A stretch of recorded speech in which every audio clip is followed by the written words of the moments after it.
Hello, everyone, and thank you for joining us again today. I am Emmanuel Ossai, lecturer in religion and politics in the Global South, here in the School of Global Affairs at Lancaster University. In the UK, I'm joined today. I'm very pleased, actually, that I am joined by Dr. Ogechukwu Williams, all the way from New York. I shall introduce our guest in just a few minutes from now. But just to say, that today we're discussing women and healing in Africa. And I'm very pleased to be doing this with Dr. Williams because she's an expert in this field, especially in terms of its historical side. And just to say that the topic is also of great importance because we'll be talking largely about Nigeria. This is a beautiful country, of course, as many of us would agree, but unfortunately, it's been described as having not very positive maternal health records, especially when compared to a variety of nations. So it is very relevant that we are considering this matter. We're looking at the present in a certain way. So we're also trying to think about the past, given that the present, we understand, is often shaped by the past. So we're thinking about the colonial period, especially the first half of the 20th century, but also in the post-independence period and the contemporary era as well. So Dr. Williams, who has joined us, is an associate professor in the Department of History at the University at Buffalo, New York, in the USA. And she received her PhD from the University of Texas at Austin, in the USA. And some of her core research interests, and she's done excellent work in these fields. So they include maternal health and reproduction, and midwifery and women's history, and a variety of others, of course. She's also written an excellent text, by the way. This is something that I'm reading at the moment. I apologize, Dr. Williams, that I haven't finished, and I hope I will do this as soon as possible. But this is a wonderful book. So it's titled Birth Politics, Colonial Power, Medical Pluralism, and Maternity in Nigeria. And it was published by Johns Hopkins University Press this year, actually. And this book combines historical and textual and ethnographic methods as well to demonstrate the politics of childbirth in colonial and post-colonial Nigeria. And it does this very excellently.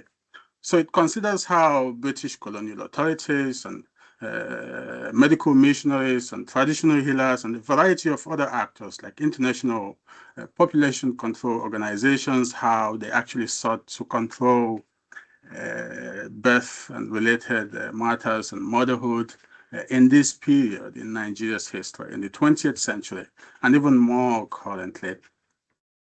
Our guest is also the co-founder of African Health Awareness Network. So this is an organization that promotes health awareness and health education and healthy lifestyle, and it's done this for a while. She's also writing a book at the moment about maternity deaths. This is not, unfortunately, a very positive topic, but this is a subject which, of course, has to be dealt with, and she's already dealing with it. So it is such a privilege to have this scholar join us today to discuss this matter. And I'm very much looking forward to the engagement, Dr. Williams. So thank you for joining us. Thank you very much. Thank you for inviting me. Yes. I have a few questions, as you can imagine, but I think the right place for us to start would be the book that I'm talking about, that I'm, of course, praising, perhaps even in a manner which you did not expect because of how humble you are, but I think it's an excellent book. If you would like to tell us briefly what the book is about, I think that would be very helpful. So what is birth politics?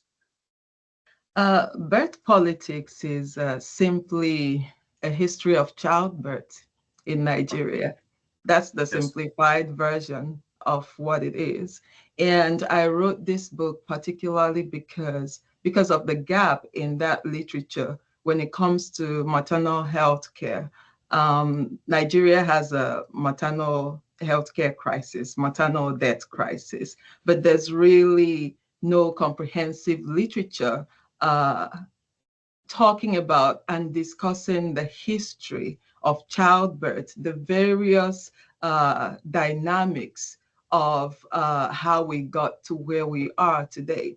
So what birth politics does is to provide that kind of background information that discusses or that brings us to a clear understanding of the contemporary. I begin the book with a discussion of traditional childbirth, what traditional midwifery, indigenous birthing systems in Nigeria look like. And because Nigeria is a very diverse country with multiple cultures, multiple ethnicities, I take my case study, I focus specifically on one ethnic group, the Igbo of Nigeria, especially because not just because of the culture, but especially because this is also the area where one of the most important maternity facilities in colonial Nigeria, established by the Church Missionary Society, begins in the late 19th, early 20th century in the form of what became Iyeno Hospital. So I begin the conversation with that. And then I get to the moment of colonialism, where colonial missionaries and the colonial government inserts themselves in the reproductive scene and introduces biomedical hospital care and the kinds of exchanges and the kinds of politics and intersections that play out. And from there, I move on to the moment in the 1920s, late 1920s and 1930s, when we have a new actor emerge in the scene, in the birthing landscape, or what I call birthscape in Nigeria, in the form of the faith homes, in the form of faith healing, how basically the foundation of faith healing gets laid in the country. And I move on then to this moment in the 50s, where international actors come into the mix.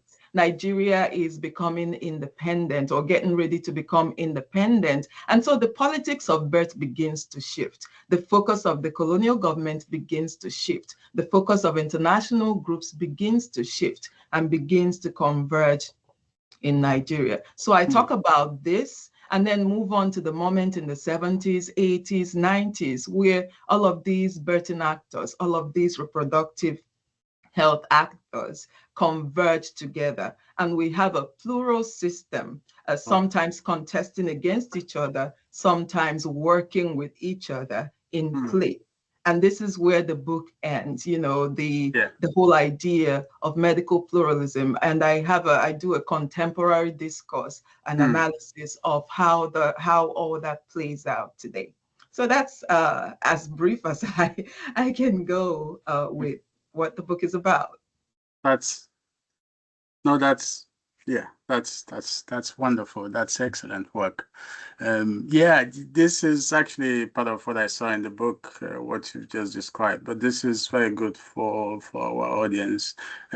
So based on what you've just described and my own reading of the text as well. So would you say that this is accurate? So in the first half of the 20th century, or let's say in the early period of that century, the key actors within the Nigerian medical space, especially as it relates to women, would be traditional healers and the group you describe as faith homes, and then the colonial medical practitioners, and then some Western missionaries, as well as international organizations. But I think the international actors kind of came in much later. Is that accurate?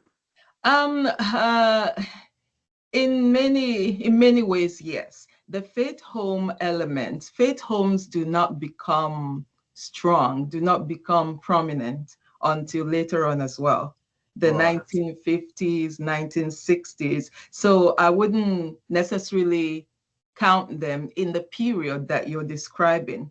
But there is the traditional medicine practitioners, those were the primary I would say, because even at the time when colonialism was established, colonial medicine did not necessarily touch the lives of the majority of Nigerians. So it is the indigenous practitioners, the midwives and gynecologists, the bone setters, the traditional doctors, the diviners, the herbalists, who were the primary source of care in many parts of Nigeria. When we talk about traditional medicine practitioners, it's not just the traditional doctors or the diviners. That was a well-defined field with its own sort of experts. Bone setting was very prominent in the northern part of Nigeria, but also in the southern part of Nigeria. Among the Igbo, for instance, and the neighboring ethnic groups, bone setting was a very old and very well-established fields. And then there were always the traditional midwives, those who delivered babies, and the traditional doctors who specialized in gynecological ailments, those who intervened in the cases of fertility issues, when there were issues with conception, or when there were difficult deliveries, difficult circumstances, there were those traditional doctors who were experts and who would work alongside the traditional midwives in this case. And then the diviners, of course, we have an understanding of what the diviners were. That was the person you went to when the condition did not have any clear medical indication, or when the condition was quite uncertain, in the sense that it becomes difficult to say, well, this is caused by a natural factor, or this is a spiritual issue. The diviner is who then says to you, this is what's going on, and this is who you should see, or this is what you should do. And then there were the herbalists, those who were well known and well versed in their prescriptions, in knowledge of herbal medicine, the mixtures, the combinations, the things that you take to take care of yourself. Now, there were missionaries too, as that would be the second major primary actor when it comes to Nigeria's health sector in the early to mid 20th century. Missionaries, these were the main agents of biomedicine in Nigeria, not the colonial government actually, because for a while into the 1930s and then 1940s, the colonial government was not largely invested in the medical care of its population. It provided medical care largely to the European population in its colony and the growing working class in the urban areas. So all of the folks outside of the urban areas still had to do business as usual, right? They are traditional practitioners, but it was the missionaries who were building hospitals, setting up clinics, because they connected medicine with conversion. Absolutely. It was a tool of conversion, a tool of laying their roots in various communities. And so they believed, for instance, that if they provided medical care and it was successful, then the community would be more open to their messaging. And in the case of childbirth was a particularly interesting sector for missionaries, because one of the things that the arguments that they made in their documents was that when you assist a woman in her hour of greatest need, which is labor and delivery and childbirth, then you have not just won over the woman, but you've immediately gained access to her community. Because this woman that you just delivered, first of all, now you have a foothold in her household. And we know that in most traditional Nigerian societies, during the period that we're discussing, women controlled the certain aspects of their homes. So in that case, now the missionaries do not just have access to the woman, they have access to her children. They have access to the other women and other people that were under her. So this was a strategy. Medicine for missionaries was not just a therapy and care and social services. It was actually a weapon of evangelism. In fact, they believed for children, in the case of childbirth again and young children, that their intervention during delivery meant that they could also baptize more children and claim these souls for their various missions. And there was some competition going on too between the two major missions, the Roman Catholic mission and the Church Missionary Society. CMS, and so, yes. yes, giving out medicine and baptism begins to go hand in hand. So they will be what I would consider the second most important actor in Nigeria's health sector during this period. And then there was, of course, the colonial government. I've talked about how they did not center the healthcare of the colony, but mostly the largely European population. But in the 1940s, this begins to change, because this was a time, we're talking about the post-World War, Second World War period. This was a time where there was a lot of pressure on colonial governments, not just Britain. There was a lot of conversations on colonial rule, on colonization, on people's ability to self-rule, right? So during this moment, Britain begins to pursue various social services projects in order to gain the favor of the colonized, but also to make its government, its colonial administration more credible. And so they begin to expand hospitals. They begin to try to train doctors, train midwives, establish hospitals, partner with missionaries in the hospitals, the projects that missionaries actually had. So during this period, you now have partnerships where what used to be mission facilities was now co-owned and co-funded by missionaries and the government as well. Right, I see. Interesting. Oh, that's interesting history, to be honest. I mean, there's a lot to talk about, a bit deeper, to be honest. But I think we're going to invite someone else perhaps later on, and if you're available, we might take the conversation a bit further. I mean, you've already talked about how the hospitals or medical services were tools of missionization as well. It's interesting because that also applies to education, isn't it? And a variety of other social services. So I think we might think about these other aspects in other episodes here at Africa Simplified. But just to continue with the topic and the important points you've already raised. So the faith homes, they emerge subsequently. And my question, and I guess this might be of interest to some others as well, is what are these faith homes, and why do you describe them as faith homes? I mean, this is a concept which is not entirely different from other concepts that I've seen, like faith healing and that kind of thing. But is that exactly what you're thinking about? And in terms of the extent to which the faith homes could be described as Christian, is there also some link, perhaps, with the pre-existing traditional religious practices and beliefs, for example? So generally, so what are these faith homes? And yeah, that's the question I'm thinking about. And how did they emerge? You are right. Faith homes are very Christian. So when you think about faith homes, what they practice essentially is faith healing. And that question about why I call them faith homes is a very good question. I call them faith homes not because I decided that this was what suits them. This was what I actually found on the ground and the name that they insisted that I call them. Because when I first approached these spaces, I was calling them maternity homes. Okay. And the pushback that I got, not once, not twice, we are faith homes or faith delivery homes.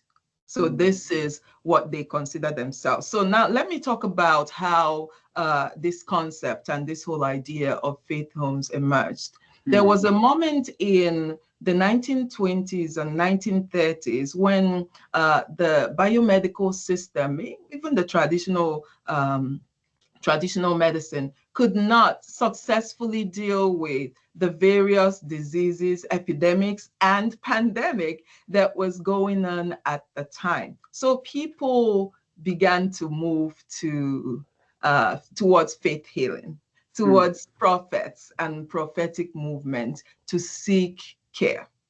And so this was a moment when this movement begins that believes in faith healing, in prayers and divine intervention. And some churches form as a result of this movement. And the movement that I refer to in particular is the Aladura movement. Aladura means prayer people. It emerges in the late 1920s and the 1930s. And a lot of their leaders were preaching faith healing. They believe in an absolute reliance in God for healing and for deliverance, which made sense during the time period, especially because biomedicine, the hospitals had failed to protect the people. So a lot of people moved towards that. And what some of those leaders and prophets then began to preach was absolute reliance on faith healing. And when you have absolute reliance on faith healing for your members, well, there are women giving birth. Where do they go? They began to preach that using hospitals and using hospitals was a sign of a lack of faith. Using traditional medicine was idolatry. Going to the traditional practitioners was idolatry. It was a sin. And so you couldn't do that. So because of this kind of circumstance, well, they had to create the spaces themselves. These independent or indigenous African churches that emerged as a result of this movement had to create independent spaces, their own spaces where women could come to give birth. So this becomes what evolves into faith homes. Now, in the 30s and 40s, faith home was not a space exclusively dedicated to giving birth. It was the space where people who were seeking for healing, for deliverance, for prayers came to. This was where they came to get their dosage of prayers. This was where they came to get ministered to for their various problems. But for the Christ Apostolic Church, whose faith home I specifically look at in my book, in the 1950s, they transformed the faith home into an exclusive space where women give birth. So when I talk about faith home in my book, I'm talking about this religious space of childbirth that operates based on the concept of faith healing, where women, at least from the 1940s and 1950s, where women come to give birth. Because in the 1940s, CAC, which was the foremost Aladura church, African independent church at the time, CAC bans women in its constitution officially from going to the hospitals to deliver. And so the faith home equally transforms into this space where women came to get care for childbirth. And so this is a context in which I discuss faith homes. And again, the name faith home is not from me as a researcher, but from them, that what they call themselves, it is faith home and faith delivery home. Yeah, I didn't know that. That's very helpful information, to be honest. And I'm just wondering if personally I also need to take seriously this aspect of self-description and self-viewing, because at times we describe, yes, and we ascribe these names and other concepts without actually taking into account how the population would prefer to be described themselves. So it is, yes. So the faith homes in present-day Nigeria, for example, would you say that they have evolved over time? Would you say there's been some improvement, for example, given what faith homes look like perhaps in the past 50 years and what they are today. And also perhaps not just in terms of the equipment they use or the services they render, but just in terms of how organized they are, and also perhaps how they partner with the states, for example, for the good of women. That's a very loaded question. It has different elements to it. It does. Faith homes have they have certainly evolved, and I want to preface my answer by emphasizing that there are different kinds of faith homes, right? There are faith homes associated with other churches outside of CAC, and the ways that they organize, they're organized, the ways that they practice are different. There are cultural elements peculiar to the faith homes in Western Nigeria, which is predominant, which is Yoruba, right? There are cultural elements that are Yoruba that you see present in the faith homes there that you do not see and you may not see in the faith homes, say in Southeastern Nigeria. So a lot of my answers is going to center on the faith homes of the Christ Apostolic Church, CAC, because that's a very good example of how they've evolved over the years. So that's especially in the Southwest. Yes, that's okay. Especially in the Southwest. It's very big. It's very predominant in the Southwest. Okay. Earlier on during their existence, I talked about the 30s, 40s, 50s. The first belief, the first way that they practiced was faith healing, divine intervention, the belief in prayers. But even that became very methodical. Like to care for a woman, for instance, the woman had to come and register in the faith home that they want to have their babies there. And then they had to attend weekly prayer sessions. Okay. There were weekly prayer sessions that they had to attend. Faith clinic is a term that a lot of Nigerians might be familiar with. And then they had their bi-weekly prenatal visits, where every 2 weeks they come in for the antenatal or prenatal care. But there were the prayer meetings, and then there was the belief in the use of psalms, and this is where Yoruba culture comes in too. In traditional childbirth among the Yoruba and in Yoruba medicine in general, there is the belief in ofo, powerful words. Spoken words, the power of spoken words. And now in the faith homes, the Psalms, scriptures, especially the Psalms, replaces certain incantations during birth. So they use Psalms to demonstrate this power of spoken words. And then there's this use of water that persists till date. Blessed water. The fact that when you speak over water, in the case of the faith homes, when you pray over the water and you speak, you pray with certain psalms, this water becomes imbued with healing properties. And when taken, it has the power it has spiritual powers. It has the power to be a conduit for healing.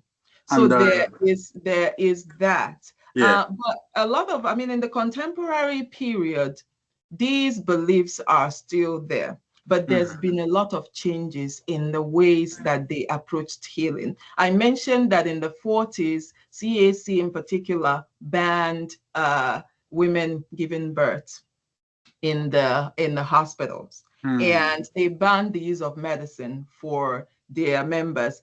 Yes. That has also shifted quite a bit in the attitude towards biomedicine, because back when this ban occurred, biomedicine wasn't that sophisticated. It wasn't as effective against a lot of the illnesses that was being dealt with, the medical conditions that were being dealt with in the area. But by the 90s, 80s, things has changed. The technology has changed too. And one of the things that pushed this change as well is the attention in the 1980s, the global attention as a result of the work of what used to be population control, eventually family planning organizations across the world, and also in Nigeria, the attention that they drew to the statistics on maternal deaths.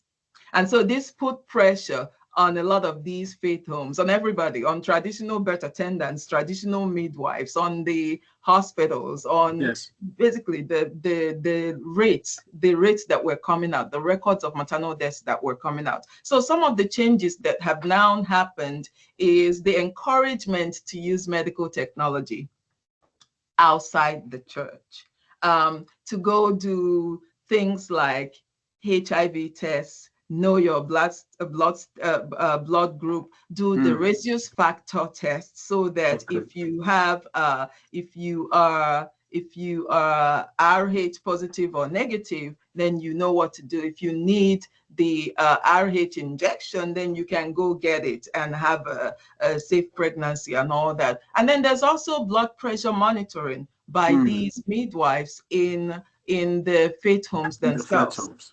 And one of the important changes that happened in CAC faith homes in the late 50s and then 60s was the establishment of a structure, the imposition of a structure to the way that the faith homes operated. And I would say the faith delivery homes operated by creating a school, a midwifery school, where those women who wanted to practice as faith home midwives actually got training, and the length of their training mirrored that of grade 2 midwives in the biomedical sector, right? And so they have these uniform trainings, they have rules that they had to abide by. And then the various CAC churches, the fairly large CAC churches, had to have a faith home connected to the church. And these faith homes would have a midwife and 1 or 2 midwives assistants.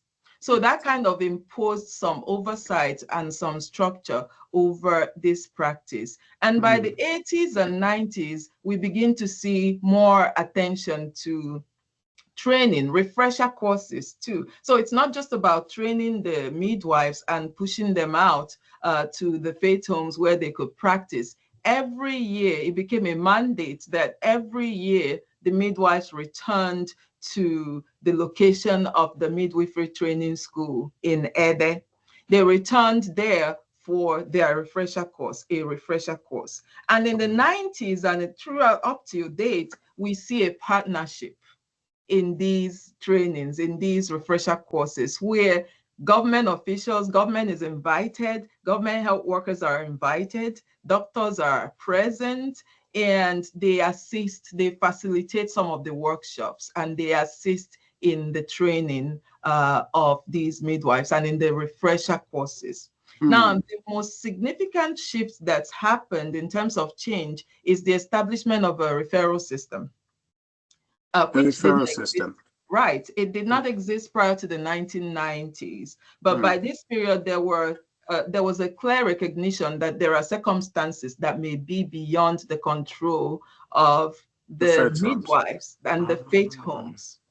And it's very important to note that the leaders of the faith home training center, the midwifery school, were biomedically trained midwives and also faith home midwives. So these were well-educated women who had training as nurses and who became the matrons of the faith home. So they are also bringing their knowledge and their insights to bear in the running of these facilities and in the ways that things are done. And it was them who spearheaded a lot of these partnerships, especially the referral network, because then in the 90s, they were trying to protect their establishment, and they were trying to make sure that their name, as we would say, is not spoiled.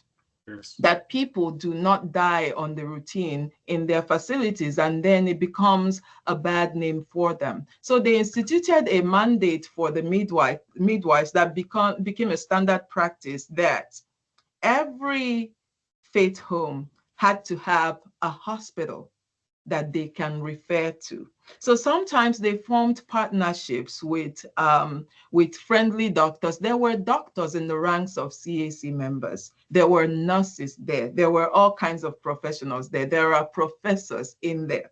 So they formed partnerships with doctors that were friendly to their cause, the idea of prayers and the idea of faith healing. And so when complications arose, they would then refer to those hospitals. And they didn't just send the women away to go to the hospitals. In many cases, the midwife or the midwife's assistant accompanied the woman to the hospital. And as soon as they see her, they know what is going on. They know that this is a referral. And then that woman is attended to probably quicker than she would have been if she just randomly walked in there in a late stage of her pregnancy or in the course of labor. So these are some of the changes that's happened, and these are some of the partnerships that have formed. And because of this, well, I wouldn't say because of the partnership, because those CAC faith homes have been keeping detailed records, but these records become even more important now that there's a referral system where they record the conditions of women during their pregnancy, in the course of labor, in the course of delivery. They even check when the first stage of labor starts, when the second stage of labor starts. So these are women with training, women that actually are aware of what is going on biologically, anatomically in the course of a pregnancy and delivery. And these records then come into play when they need to refer. And they immediately move the records to the hospitals. And again, this specifically applies to CAC faith homes, because there are faith homes all over the country that do not have the same level of organization or sophistication or the same level of belief or changes that I am describing here. And of course, the idea of hygiene and nutrition has always been present. It still is present, but it was even more so present before independence, in the early days of Christ Apostolic Church and their faith homes, when the major founder, Joseph Babalola, preached hygiene as it was a big emphasis, as one of the things to pay attention to during pregnancy. And his teaching was that a dirty kitchen was the highway to the grave, so that it was important for pregnant women to demonstrate good hygiene, to practice good hygiene and nutrition. He emphasized nutrition, and the midwives, a lot of the midwives today till date, emphasized nutrition as well. So it wasn't just about prayers and psalms. It was also an emphasis on hygiene and on nutrition for a healthy outcome during pregnancy. Oh my, that demonstrates great willingness to develop and change and improve for the good of the population and service users. I'm not sure how much this ability to evolve is recognized by a variety of individuals who analyze the healthcare systems back home in Africa. And perhaps we could discuss this later, but then they use terms like traditional and unorthodox medicine or practice and things like that. And the kind of usage is a very broad category that actually includes some of these faith homes, as you described them, without recognizing just how much, they could be as good as these other hospitals that are described as orthodox. No, I agree. I totally agree. And that's one of the things that we have to reflect on when we talk about decolonization, when we talk about creating a system that reflects the realities in our various communities. Yes. You've mentioned decolonization, but I'm just going to come back to that briefly, because that's actually a very important topic for us as well. And I'm aware you have another meeting you need to attend. But there's something you said in the book as well that I'm very much interested in just discussing very briefly. So you did say that women have had a preference for the faith homes over these other state-based, and a variety of other private medical service providers when it comes to maternity services. I think you've already mentioned some of the factors which might have led to this, but would you like to talk about this very briefly? Okay. Yeah, absolutely. The reason why women prefer or those who use faith homes navigate to faith homes. In the early periods of the faith homes, well, in the early post-colonial period, the 60s, 70s, 80s, it was in many ways an economic reason, an economic rationale. Now, in the 1980s, anyone who understands world history and Nigerian history in particular would remember that in the late 70s and 1980s, Nigeria slipped into an economic depression. There's a lot of conversations about that. Money becomes scarce. And these faith homes operated free of charge. A lot of them still do. Some charge some fees, some charge token fees. So a woman, at least in the contemporary period, a woman is required to pay for her registration card. She registers, and then she shows up every week for her prenatal, every 2 weeks for her prenatal care, and every week for her prayer sessions. When at the onset of labor or by 7 months, she produces a list, the items in a list given to her by the faith home midwife. At the end of the delivery, her family, she or her family, they give the midwife a token, whatever they can. So whatever comes out of their heart, or that they can afford, they give to the midwives. But in the hospitals, well, you have to pay. And in many cases, you pay, you do not get service. And you pay a deposit and you do get service, and you do not pay the balance, then you are not released. So absolutely, a lot of people gravitated towards the faith homes because it was an economic decision. It was more affordable for them. But there's also a question of access, especially when we go back to the 40s, the 50s, and even the 60s. In the course of my interviews, I talked to people who recounted, for instance, in the 50s, a man that I was interviewing recounted how his mother had a baby with a prophet. And he said in his city, around Ibadan, in his city, there were only 2 government hospitals. And those 2 government hospitals were far. Yeah. And so when the mother goes into labor, that faith clinic somewhere was the closest thing they could find. And they took the woman there, and she had her baby. They ministered to her, prayers, care, attention, and she delivered. So there's the issue of access.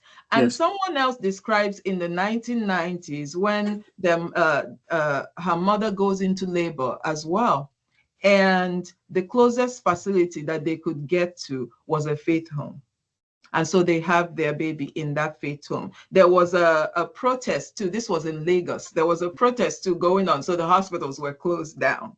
So we have to think about it in terms of access, in terms of economic capability. The fact that the hospitals are expensive, were and are expensive for a lot of families, a lot of these women. And also the fact that there are not enough biomedical facilities in a lot of these areas. Yes. And then on the other end, there are women who have described the poor conditions that they experience in the hospital settings. If you look at newspapers in the 80s, you're going to see a lot of headlines and a lot of discussions on overcrowding in government hospitals.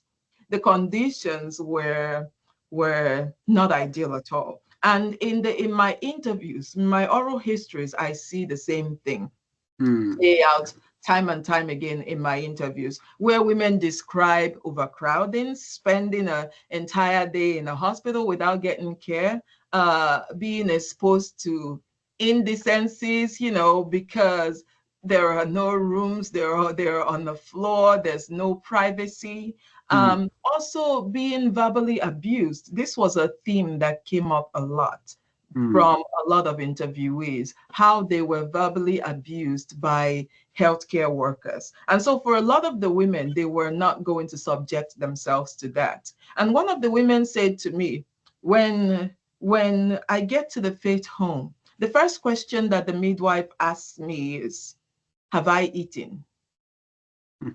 And they actually provide food for those who say they haven't eaten. So it is these kinds of attention, these kinds of emotional nurturing and care, and these kinds of listening, like someone who listens to them, who it's not just about bringing them in, writing on the chart and pushing them out, and talking down at them if they complain that something was wrong, and abusing them, saying things like, did I get you pregnant? Or when you were doing it, you did not know.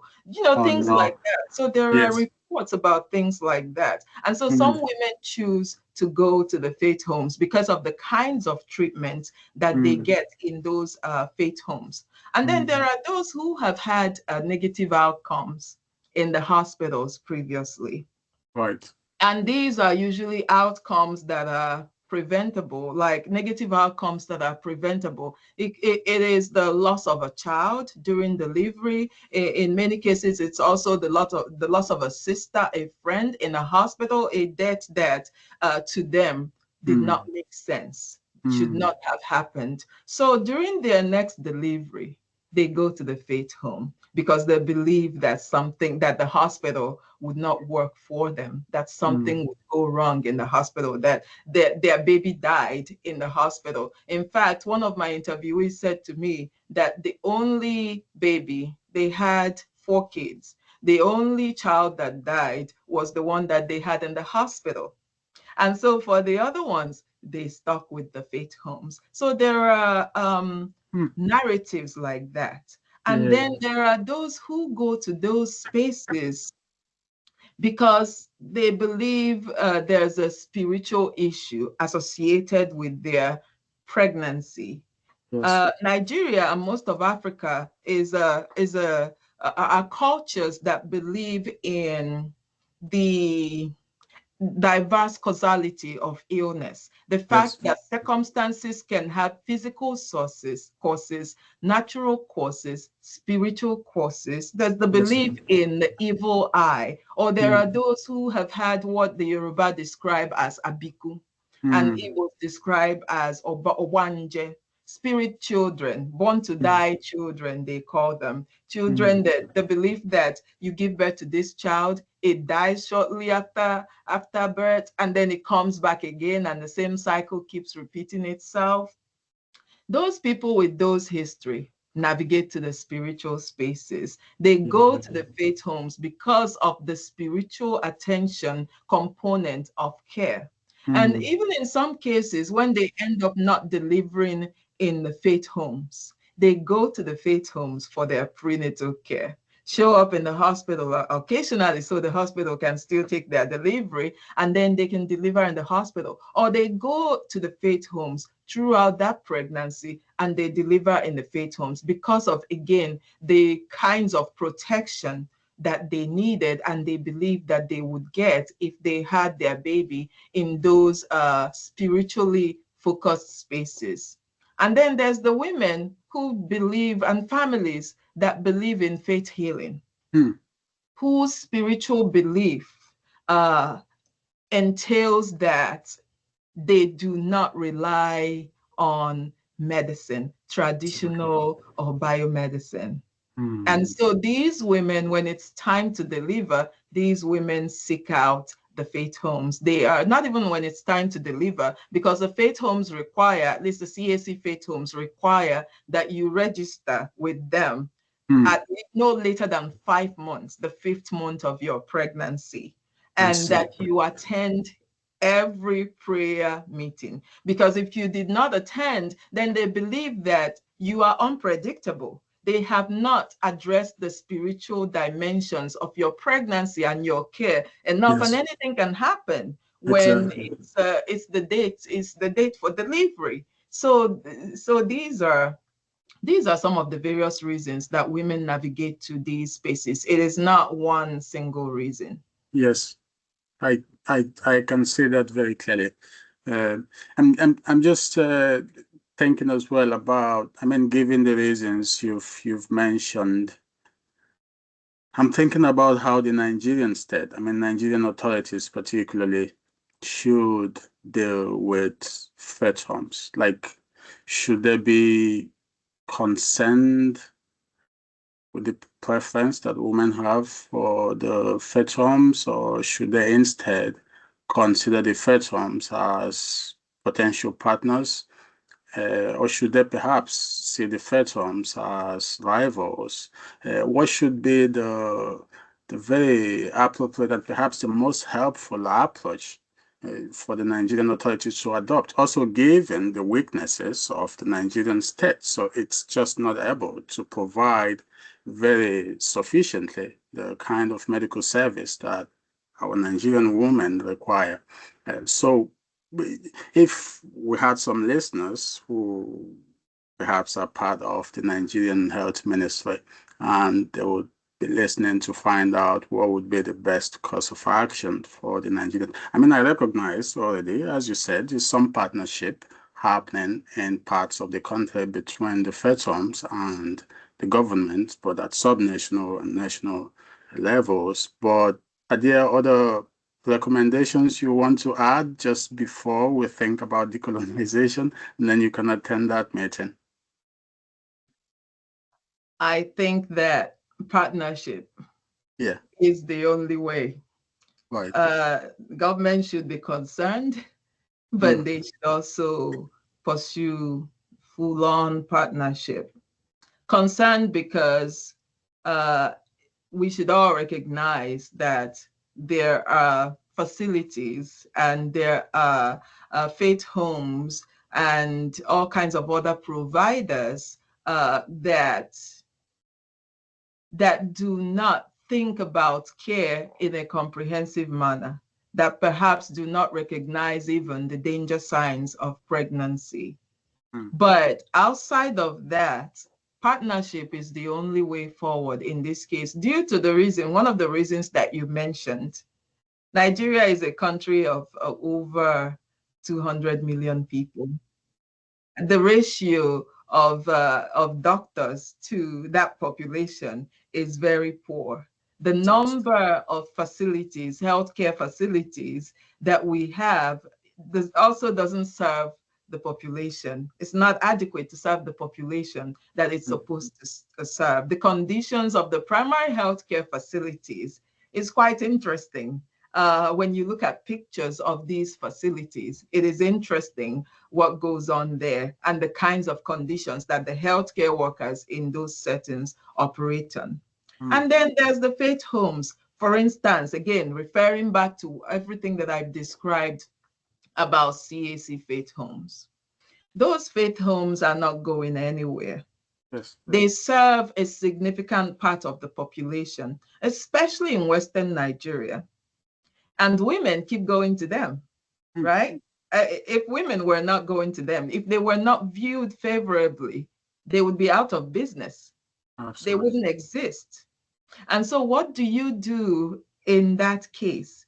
In that case, then, to strengthen, if we center women at the heart of the conversation, then the conversation should be around the kind of care, the kind of system we can create Mm, to provide stronger healthcare services, stronger maternity services for women. And this is where we can then form partnerships with the institutions that currently exist, mm, including faith homes, for example. Government cannot ignore them because then it's risky yes, health-wise. It's exactly. comes to women's health, because then you're cutting off a significant number of care providers, whether we like them or not. They still provide care for Mm, women. Now, CAC has a structure that works for them, has a system.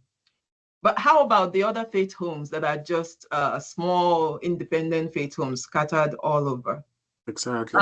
So if we have to bring them to the table, government has to bring them to the table, make them part of whatever conversations they are having around maternal health care. When they become part of the conversation, then they can also implement whatever government wants to implement in terms of women's health. When they are not part of that conversation, then they continue to do whatever they want to do, and government continues to talk about whatever it wants to talk about. Yeah. And so implementation becomes a problem. Now, in the Nigerian space, we also know that religion and religious institutions are powerful institutions. They are powerful in the sense that they are good places to shape public opinion. People listen to their pastors. Yes. People listen to their religious institutions. People listen to their imams, whoever their religious authority figures are.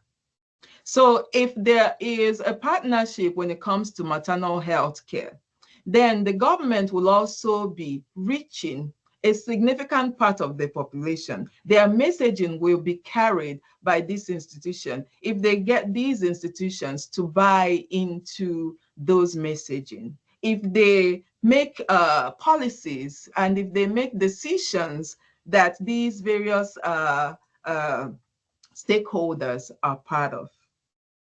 And then we will be providing care to more Nigerian women, or quality care to more Nigerian women than previously. It is already established that the biomedical infrastructure and the biomedical institution in Nigeria is incapable of providing care to women, to Nigerian citizens in general. So it is time to think about strengthening the systems that we have, looking at the weaknesses in those systems, addressing those weaknesses, bringing those stakeholders to the table and working together to provide better care for women. So partnership is the only way out. Like, there's no way out other than partnership, because medical pluralism, the belief in seeking multiple forms of care, multiple forms of therapies at the same time, be it the spiritual one, the traditional one, or the hospitals, it's not going anywhere. It's a matter of survival for Nigerians. And so that's not going anywhere. Women are going to continue to use traditional midwives. They're going to continue to use faith home midwives, and they're going to continue to use the hospitals. So how do we strengthen what we have, what exists, in a way that it actually serves women, as opposed to our own ideas of what should be? That's the biggest thing that I would say. Partnership. And CAC is a good example. The CAC Faith Homes is a good example of what this could look like when they do their refresher courses. But this is them seeking out these partnerships. They invite government health workers and doctors, because they want to stay aware from year to year of the changes in maternal health care, of some of the newer techniques, of some of the new knowledge that they should be aware of. Even some of them have embraced the use of vitamins, prenatal and other vitamins, iron, for instance, to improve the health of pregnant women, right? They have established referral networks. And this referral network, I saw it play out during one of my interviews, where a woman shows up the day before. She had, it was just for the prayer session. It wasn't a prenatal day for the prenatal care. But the midwife checks her blood pressure. Her blood pressure is high. The following day, she shows up for her prenatal care, and the midwife checks her blood pressure, which she has a record of. She records it, and it was significantly high. She immediately said, "Look, you have a high blood pressure. You were arguing, fighting with another woman just outside, and you're about to give birth and everything. You have a high blood pressure. You're going to the hospital right now." So she immediately dispatches her to the hospital, because she recognizes that to have pressures that high close to delivery was dangerous. Very dangerous, yes. It may not just be preeclampsia, it could be eclampsia, which would cause seizure and death within minutes. So Yes. now, if we have a system of partnership and of training, collaboration like this, Monitoring. then these various individuals become a tool Mm. for flagging risks like that. If this woman wasn't going to the faith home and wasn't mandated to show up for her the prayer session, and then she has to show up for her prenatal care, that high blood pressure could have easily been missed. She could have Absolutely. easily went into seizure at home and Lost died, of life, or yes. she would have gone into labor and went into preeclampsia, and then eclampsia could kick in, and you lose mother and baby. So we have to think about these kinds of partnerships, these kinds of collaborations. It can only strengthen the system. If anything, they become primary health caregivers that can flag and then refer to, that can flag issues early on, because they have constant contact with these women. They Yes, treat the yes. women better. They are not as overcrowded and as overworked as the healthcare workers in the hospitals. They could flag the dangerous cases and immediately send them to the hospitals. But there has to be a partnership for that to happen. Imagine the CAC referral network not existing with hospitals that are interested in partnering with them. Imagine a woman going from a faith home to a hospital at 8 or 9 months pregnant. You can guess that it's highly likely that she would not find care. And so by Absolutely, the yes. time she finds a facility that could treat her, she may be dead. Like, these complications can escalate quickly. So these are some of the things that I think we can increasingly think about, and I hope that the government can increasingly think about too. I know that over the past a couple of years, because I was doing some research at the Ministry of Health, Federal Ministry of Health, a lot more partnership is going on. There's conversations going on, but I hope that they actually think about it some more, and state ministries of health to think about these kinds of partnerships as ways to regulate, to strengthen, to train in a way that is mutually beneficial to all Yes. parties. Thank you, Dr. Williams. I would actually like to spend some more time personally thinking about how to get some of the episodes here on Africa Simplified to the key actors in the Nigerian political space. This is something I need to think very much about, not just at the federal level, but also at the very local level, and as well at the state level, as we call them in Nigeria. So this is something I need to discuss very extensively, because this kind of suggestion, as you've presented it, isn't coming from nowhere. It's coming from extensive research that you've conducted. So I think it is what they should pay very great attention to it and act with this information that you've given us as well. You've already talked about decolonization, and I think in the last few comments that you made, you've also perhaps responded to the question that I was about to ask. But just to say that in the 5th chapter of your book, you cited Joseph Ojo Mume, who actually wrote a text, a book that was called Tradomedicalism. What is it? And it was published in the 1970s, 1974. Thereabouts. Exactly. So I'm just going to take a very short time to go through what you quoted, and just to find out if there are other thoughts you might like to share about what we can learn from the Nigerian medical space about decolonization, not just us as scholars, but also a variety of other policymakers and policy implementers. So Joseph Mume actually said that for too long, Africans had accepted definitions of being civilized that did not arise from their own cultures, but which had been imposed on them.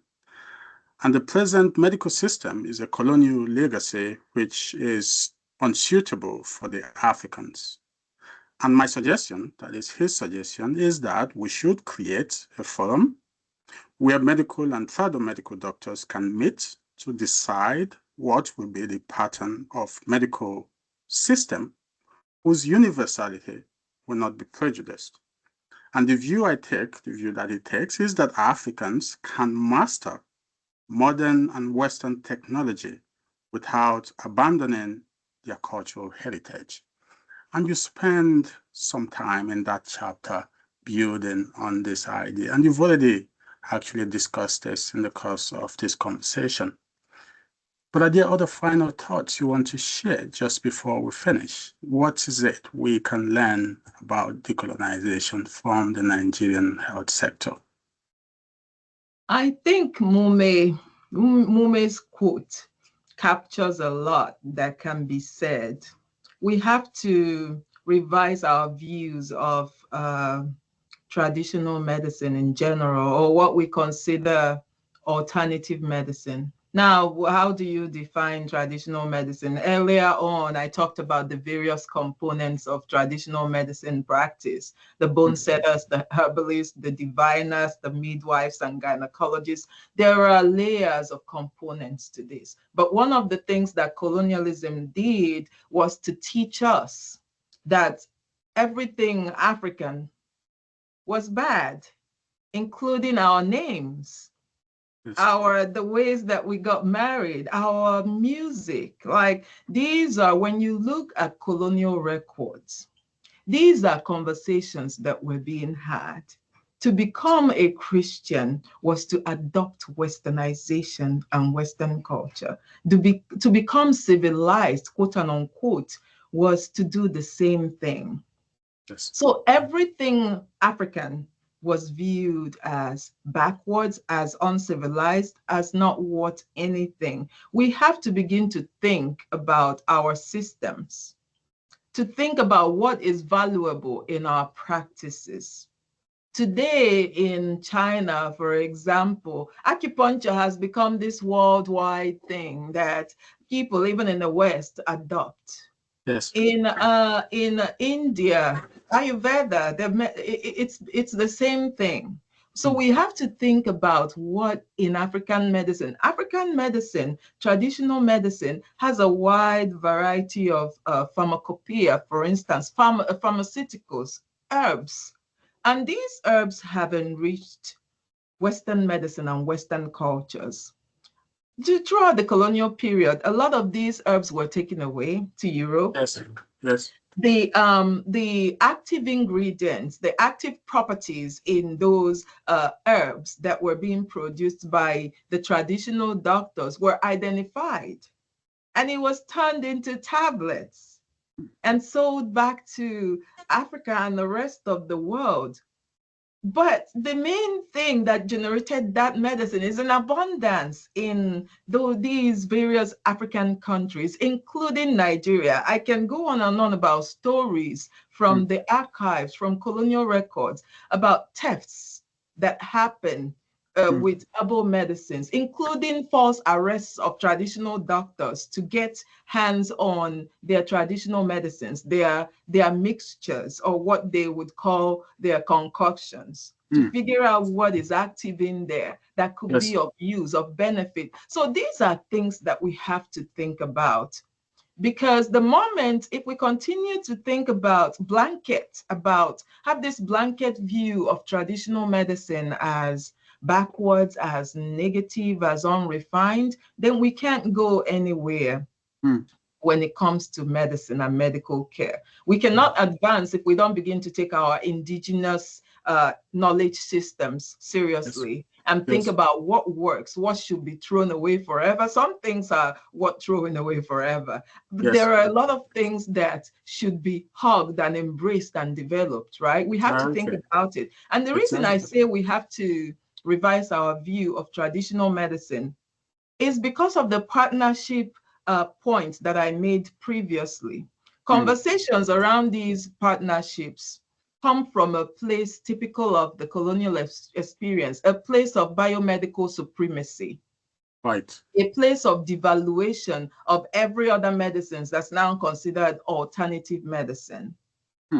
And when we come from that angle, we cannot have any productive conversations. No. I've been in a room recently, actually, this year, where a nurse midwife describes, says that traditional midwives, they should not be called midwives. They are not midwives. They are quacks. Nobody should call them midwives.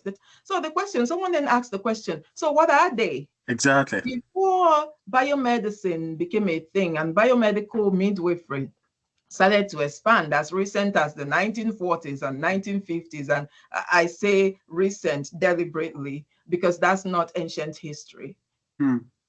Women were having babies. Fertility care, reproductive care was being enforced.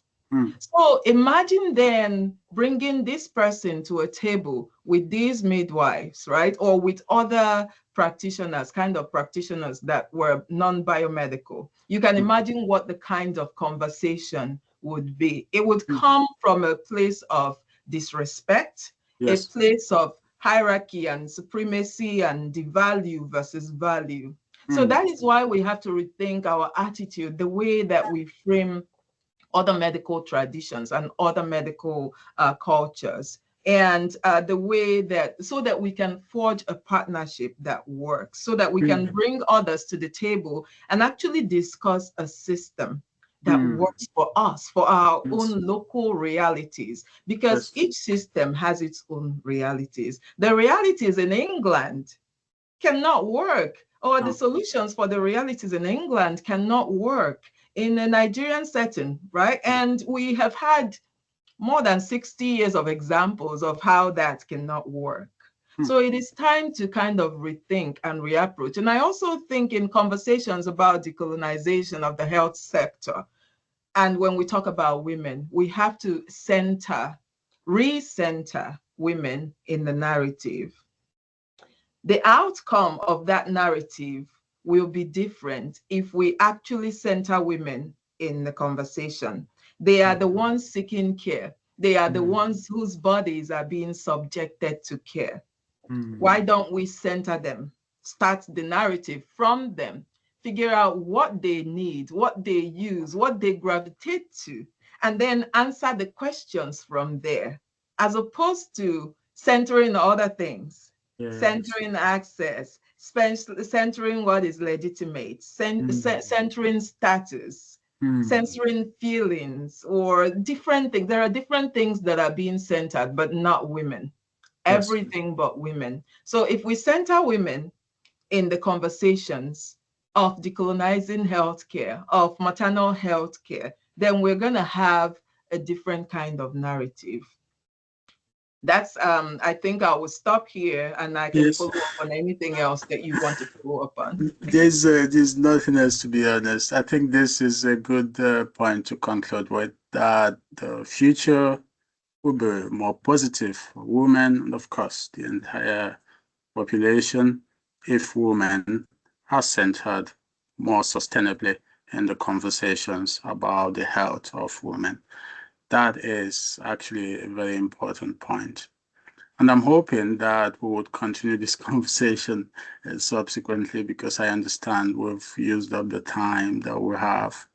But I think we've discussed some of the most important issues today, especially those which your book very excellently discussed, but also those which I think the Nigerian authorities who would forward this to highlight some of the points from the conversations to would find very relevant in terms of policy making and implementation, given the current maternity health crisis in that part of the world. So I think this has been wonderful. And I don't have other, I mean, of course, I have other questions, but I think this is a good point to conclude. And then perhaps we should plan to do this again. What do you think about doing this again sometime? Well, let me know. Yeah, maybe on your next book, actually, maternity deaths. I think we might do that one for that. And then I have to book well in advance, of course. No problem. Okay. Well, thanks everyone for listening today. And please share your comments or other questions. I'm very sure that Dr. Williams will be very pleased to respond to this, of course, outside this conversation. So thanks again for joining us, Dr. Williams, and we Thank look you. forward to seeing you again. All right. Thank you very much. Okay, bye-bye. All right. Bye.